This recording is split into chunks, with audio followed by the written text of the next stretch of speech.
رمضان مبارک، اللہ اکبر رمضان کریم، رمضان اللہ، مبارک، رمضان کریم، رمضان مبارک، اللہ رمضان کریم، رمضان مبارک، رمضان کریم۔ اکبر۔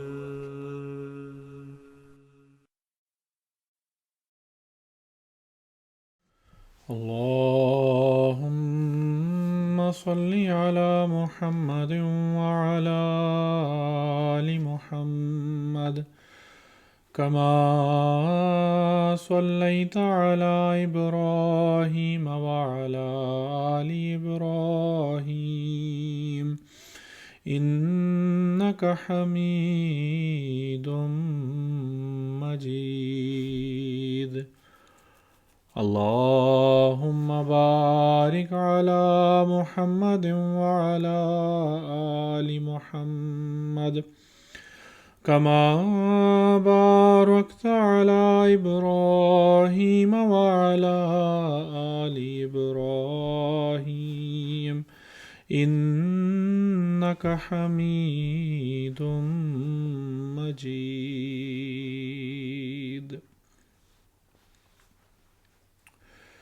رمضان بڑی تیزی کے ساتھ گزر رہا ہے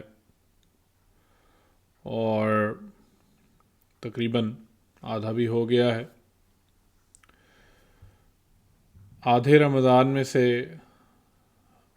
گزر چکے ہیں ہم آلموسٹ تقریباً، لیکن ابھی بھی اس بات کا ٹائم موجود ہے، اس بات کا وقت موجود ہے کہ ہم اپنا محاسبہ کریں اور اس حوالے سے دیکھیں کہ کون کون سی نیکیاں جو ہیں جو ہم نے کرنی تھیں وہ ہم کر پائے ہیں، اور کون کون سی برائیاں ہیں جو جن کو ہم نے چھوڑنا تھا ہم ان کو چھوڑ پائے ہیں. اور ان برائیوں میں سے ایک برائی جو کہ کبائر میں شامل ہے یا بڑے گناہوں میں شامل ہوتی ہے، یا جس کو خدا تعالیٰ نے بتوں کی پلیدی کے ساتھ جوڑا ہے، اس کو تو خاص طور پر ہر ایک کو اپنی زندگی میں سے نکالنے کی کوشش کرنی چاہیے، بلکہ نکال پھینکنے کی کوشش کرنی چاہیے. یہاں تک کہ ہر چھوٹے چھوٹے مرحلے میں، مذاق میں بھی اگر دیکھا جائے تو انسان اس کی طرف نہ توجہ کرے. حضور صلی اللہ علیہ وسلم نے فرمایا، الا انبئکم باکبر الکبائر ثلاثا. آپ نے لوگوں سے 3 دفعہ یہ چیز پوچھی کہ کیا میں تم کو بڑے بڑے گناہ نہ بتا دوں؟ صحابہ نے کہا قالوا بلا یا رسول اللہ، کہ ضرور بتائیں یا رسول اللہ، ہم کیوں نہیں یا رسول اللہ، ضرور بتائیں. فرمایا قال الاشراک باللہ وعقوق الوالدین وکان متقیا فجلس فقال. آپ نے فرمایا کہ خدا کا شریک ٹھہرانا، وعقوق الوالدین اور والدین کی نافرمانی کرنا، وکانا متقیا اور آپ ٹیک لگائی ہوئی تھی، آپ ٹیک لگا کر بیٹھے ہوئے تھے، فجلس اور اٹھ کر بیٹھ گئے، فقال اور فرمایا الا وقول الزور وشہادت الزور، کہ جھوٹ بات کہنے سے بچو اور جھوٹی گواہی دینے سے بچو. پھر آپ نے کہا الا وقول الزور وشہادت الزور، کہ اے لوگو خبردار رہو، الا خبردار ہو جاؤ، بقول الزور جھوٹی گواہی سے، جھوٹ بولنے سے، وشہادت الزور اور جھوٹی گواہی سے. فما زال یقولها حتی قلت لیسکت، اور آپ اس کو اس قدر دہراتے رہے یہاں تک کہ میں نے کہا، یعنی جو راوی ہیں وہ کہتے ہیں کہ یہاں تک کہ میں نے کہا کہ کاش آپ صلی اللہ علیہ وسلم خاموش ہو جائیں. یعنی اس درد کے ساتھ، اس کرب کے ساتھ آپ نے کہا کہ ان صحابہ کو لگا کہ یہ میری برداشت سے بھی باہر ہے کہ حضور صلی اللہ علیہ وسلم کس درد اور کس کرب کے ساتھ یہ بات کر رہے ہیں کہ الا وقول الزور، کہ الا وقول الزور وشہادت الزور، کہ جھوٹی بات اور جھوٹی گواہی سے بچو بچو بچو اور بچو. آپ اس کو بیان کرتے چلے گئے یہاں تک کہ جو راوی ہیں وہ کہتے ہیں میں امید کرنے لگا یا میں خواہش کرتا تھا کہ کاش حضور صلی اللہ علیہ وسلم بس کرتے, کاش آپ خاموش ہو جاتے. کس قدر تکلیف ہوگی اس آپ کی آواز میں. ایک اور حدیث میں آپ فرماتے ہیں, صحیح بخاری کی حدیث سے فرمایا, سچ کو لازم پکڑو کیونکہ سچائی نیکی کی طرف رہنمائی کرتی ہے اور نیکی جنت کی طرف رہنمائی کرتی ہے. انسان سچ بولتا ہے اور سچائی کی تلاش میں رہتا ہے یہاں تک کہ خدا کے حضور صدیق لکھا جاتا ہے. فرمایا تم جھوٹ سے بچو, حقیقت یہ ہے کہ جھوٹ برائی کی طرف رہنمائی کرتا ہے اور برائی جہنم کی طرف رہنمائی کرتی ہے, اور آدمی جھوٹ بولتا رہتا ہے یہاں تک کہ خدا کے حضور کذاب لکھا جاتا ہے. یعنی پھر خدا تعالیٰ بھی اس کا نام جو ہے وہ اپنے رجسٹر میں, اپنے کاپی میں کذاب ہی لکھ لیتا ہے اور پھر اس کے ساتھ اسی طرح سے سلوک کرتا ہے. تو جھوٹ ایک ایسی بیماری ہے کہ جس کے بارے میں حضرت مسیح موعود علیہ الصلوۃ والسلام نے فرمایا کہ اس جیسی کوئی منحوس چیز نہیں. آپ فرماتے ہیں یقیناً یاد رکھو کہ جھوٹ جیسی کوئی منحوس چیز نہیں. عام طور پر دنیا دار کہتے ہیں کہ سچ بولنے والے گرفتار ہو جاتے ہیں, مگر میں کیوں کر اس کو باور کروں.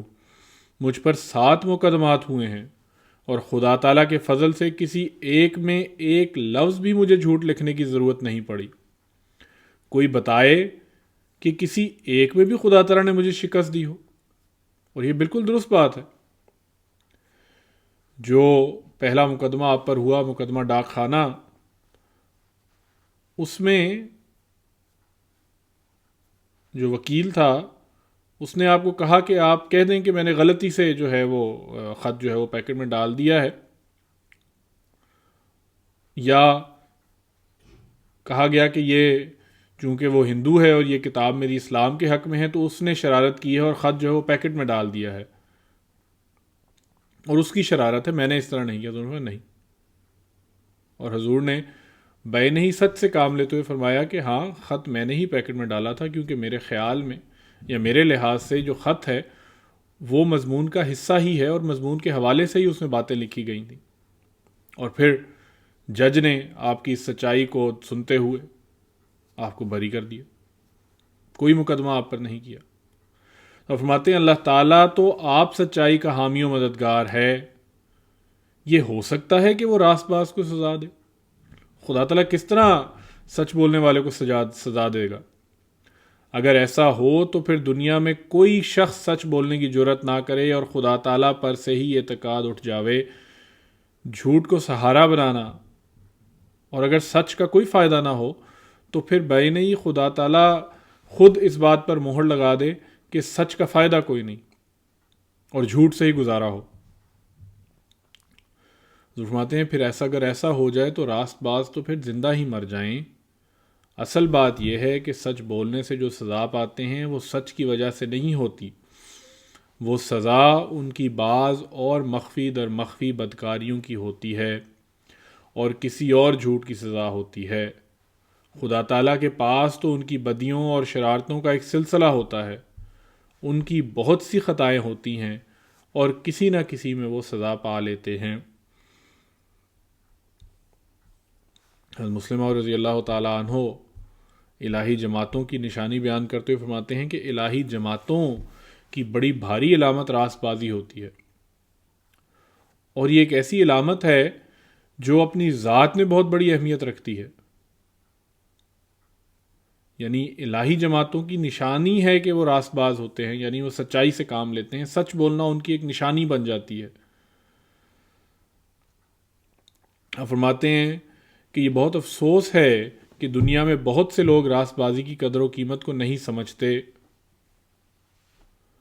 تو فرمایا پس جھوٹ بولنے والا صرف اخلاقی مجرم ہی نہیں بلکہ بنی نوع انسان کا دشمن اور انہیں تباہ کرنے والا بھی ہے. اس عیب کو مٹانا ہر سچے اور مخلص مسلمان کا فرض ہے. تو جھوٹ جو بیماری ہے یا جھوٹ جو ایک ایسی چیز ہے جو کہ ہمارے گھروں کو بھی تباہ کرتی ہے، ہمارے معاشرے کو بھی تباہ کرتی ہے، اور اس کی عادت ایسی ہے کہ پھر انسان آخرکار خدا تعالیٰ کے رجسٹرار میں جو ہے وہ کذاب لکھا جاتا ہے۔ اور یہی چیز حضور صلی اللہ علیہ وسلم نے کتنے درد سے بیان فرمائی کہ الا وقول الزور، الا وقول الزور، الا وقول الزور، کہ خبردار جھوٹ مت بولنا، جھوٹ مت بولنا، جھوٹ مت بولنا، جھوٹ مت بولنا۔ تو کس قدر ہمیں محتاط رہنا چاہیے کہ ہمارے ہر کلام میں، ہر بات میں، ہر چیز میں ذرہ برابر بھی جھوٹ کا شائبہ نہ ہو یا غلط بیانی کا شائبہ نہ ہو، خواہ وہ کوئی بھی حوصلہ ہو۔ خواہ خدا تعالیٰ قرآن کریم میں یہی فرماتا ہے، مومنین کی نشانی بھی یہی بتائی ہے کہ وہ جب گواہی دیتے ہیں تو وہ پھر اس میں جھوٹ نہیں بولتے، صاف سے سیدھی گواہی دیتے ہیں، خواہ وہ ان کے اپنے اگینسٹ ہو، خواہ وہ ان کے اپنے خلاف ہو۔ اور یہی چیز ہے، حضور انور یاد اللہ تعالیٰ بن نصر العزیز بیان فرماتے ہیں کہ میں نے پہلے بھی کہا ہے کہ جھوٹ کے خلاف آپ لوگ ایک مہم چلائیں اور اپنی آئندہ نسلوں کی حفاظت کے لیے اس برائی کو جڑ سے اکھیڑ دیں، جیسا کہ حضرت مسیح موعود علیہ السلام نے فرمایا کہ وہ ہرگز پاک نہیں ہو سکتا جو جھوٹ کو ترک نہیں کرتا۔ بس رمضان میں جب ہماری کوشش ہی یہ ہے کہ ہم پاک ہو جائیں، ہماری کوشش ہی یہ ہے کہ ہم خدا تعالیٰ کے قرب پانے والے، خدا تعالیٰ کا قرب پانے والے ہوں، تو پھر ہمیں اول طور پر جھوٹ سے بچنا ہوگا، اول طور پر جھوٹ اپنے کلام کو ہر قسم کے جھوٹ یا غلط بیانی سے بچانا ہوگا، اس کو اس سے پاک کرنا ہوگا۔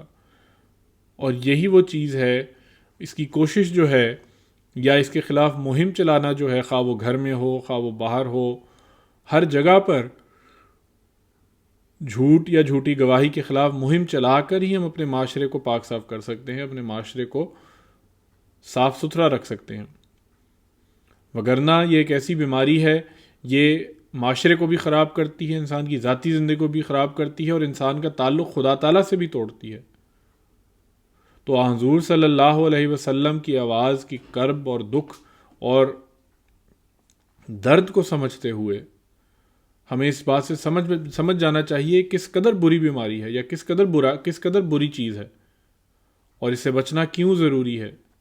تو بہرحال رمضان کا چونکہ اب نصف آلموسٹ گزر گیا ہے اور نصف رہ گیا ہے، تو کم از کم اس جو دن رہ گئے ہیں اس میں ہم یہ عہد کرنے والے ہوں کہ نہ ہمارے فعل میں، نہ ہمارے قول میں کسی بھی قسم سے جھوٹ یا دھوکہ بازی یا جھوٹی گواہی جو ہے ان میں ہم آنے دیں گے، اور اس اپنے فعل کو بھی اور اپنے کاموں کو بھی، ہر ایک چیز کو اس سے پاک رکھیں گے، اور اس کے ذریعے سے ہم خدا تعالیٰ کو پانے کی کوشش کریں گے کہ ہم جھوٹ سے، ہر قسم کے جھوٹ سے بچنے والے ہوں گے۔ اللہ تعالیٰ ہم سب کو اس کی توفیق عطا فرمائے۔ اللہم صلی علی محمد وعلی آل محمد وبارک وسلم انکا حمید مجید۔